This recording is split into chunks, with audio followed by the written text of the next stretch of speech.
आप 100 डिब्बे protein x के खिला लीजिए, कोई हेल्थ नहीं बनने वाली। 100 डिब्बे आप बॉर्नवीटा के खिला दीजिए, कुछ नहीं बनने वाला उससे। और आप अगर एक डिब्बा बॉर्नवीटा का खरीदेंगे तो कम से कम 200-250 रुपए का है 1 किलो का। तो 200-250 रुपए का 1 किलो बॉर्नवीटा खरीद के तो खाएंगे, लेकिन किसी को आप कहिए कि मूंगफली खाओ गुड़ के साथ, तो नहीं खाएगा कोई। रोज अगर गुड़ के साथ मूंगफली खाएं तो जितनी प्रोटीन उससे मिलती है, जितना कार्बोहाइड्रेट उसमें से निकलता, जितनी और दूसरी चीजें हमको मिलती हैं, उतनी 100 पैकेट बूस्ट खाने से नहीं मिल सकती। लेकिन मुश्किल से मूंगफली का गुड़ के साथ खाने का प्रचार तो नहीं है, लेकिन बॉर्नवीटा का प्रचार है। और ये जो बॉर्नवीटा, मोल्टोवा, इन तमाम चीजों में मिलाते क्या है? एक बार मैंने डॉक्टर जैन से कहा कि आपके पास तो ऑल इंडिया इंस्टीट्यूट की इतनी बड़ी लेबोरेटरी है, आप जरा इसमें पता करिए कि ये मिलाते क्या है, कैसे बनाते हैं बॉर्नवीटा। तो उन्होंने 3 महीने के बाद मुझे एक लंबी सी चिट्ठी भेजी, उसमें हर एक के बारे में लिखा कि देखो बॉर्नवीटा कैसे बनता। बॉर्नवीटा बनता है मूंगफली की खली से, मूंगफली की खड़, माने मूंगफली के दाने में से तेल निकालने के बाद जो वेस्ट बचता है उससे बनता है बॉर्नवीटा।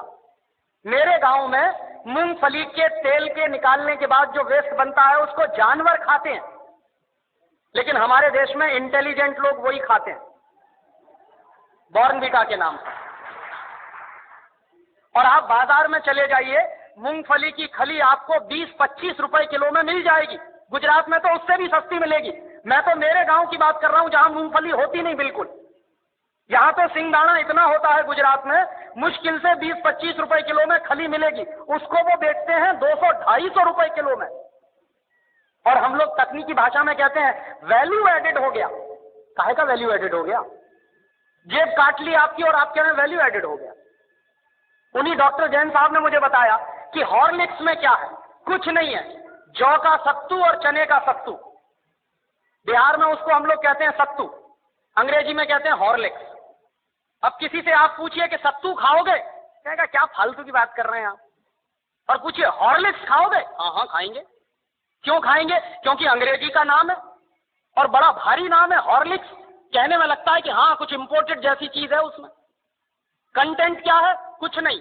उस पर लिखा हुआ है साफ साफ, इट इज मॉल्टेड। मॉल्ट माने ही होता है जौ का सत्तू। जौ का सत्तू बाजार से खरीद लीजिए, चने का सत्तू बाजार से खरीद लीजिए, 20-25-30 रुपए किलो में मिलेगा। लेकिन हॉर्लिक्स खरीदिए तो 160 रुपए में 1 किलो मिलेगा। और ये जितने हेल्थ टॉनिक्स बिक रहे हैं, इनमें से किसी से भी 1 पैसे की हेल्थ नहीं आती। लेकिन हिंदुस्तान की क्या बर्बादी है, हर साल हम 1000 करोड़ रुपए के हेल्थ टॉनिक्स खाते हैं इस देश में। हर साल 1 पैसे भी हेल्थ जिससे नहीं आती, सिर्फ एक मेंटल सेटिस्फैक्शन है, कोई हेल्थ नहीं है उससे।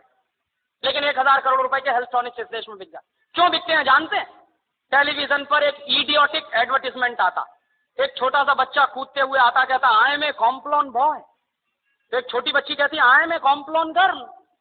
इसका माने क्या है? मैं कॉम्प्लॉन का बेटा हूं। और बच्ची कह रही है मैं कॉम्प्लॉन की बेटी हूं।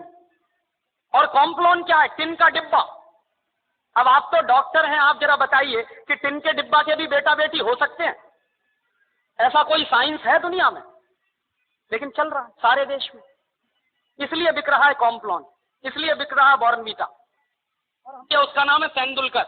वो कहता है मेरी शक्ति बूस्ट, माने सचिन तेंदुलकर की शक्ति बूस्ट। तो सचिन तेंदुलकर की अम्मा को एक आप चिट्ठी लिखिए कि ये सचिन तेंदुलकर बूस्ट पी के तेंदुलकर बना है क्या? कपिल देव की शक्ति बूस्ट। कोई भी खिलाड़ी बूस्ट खा के खिलाड़ी नहीं बन सकता। एक सबसे ज्यादा महंगा खिलाड़ी माना जाता है टेनिस का, उसका नाम है बोरिस बेकर। सबसे ज्यादा ताकतवर भी है। उसकी लगाई हुई एस सर्विस 160 किलोमीटर प्रति घंटे की रफ्तार से निकलती है। माने ट्रेन भी जिस रफ्तार से नहीं जाती, उस रफ्तार से उसकी गेंद जो मारता है वो जाती है। कितनी पावर होगी उसके शॉट्स में। और आप कभी भी बोरिस बेकर को देखिए, खेल जब भी रुकता है 5 मिनट के लिए, 2 मिनट के लिए, बैग में से केला निकाल निकाल के खाता रहता है हमेशा। तो बोरिस बेकर को शक्ति मिलती है केला खा के। तेंदुलकर कहते हैं कि हमको शक्ति मिलती है बूस्ट खा के। केले में जितनी शक्ति है दुनिया के किसी भी हेल्थ टॉनिक में हो नहीं सकती। लेकिन दुर्भाग्य क्या है कि इन चीजों का प्रचार इस देश की जनता में ना के बराबर है। और इस देश की जनता जो है एक अजीब तरह की पेसिमिज्म में जिंदा है। कैसे जिंदा है? साहब शहर में बूस्ट खिलाते हैं तो गांव के लोग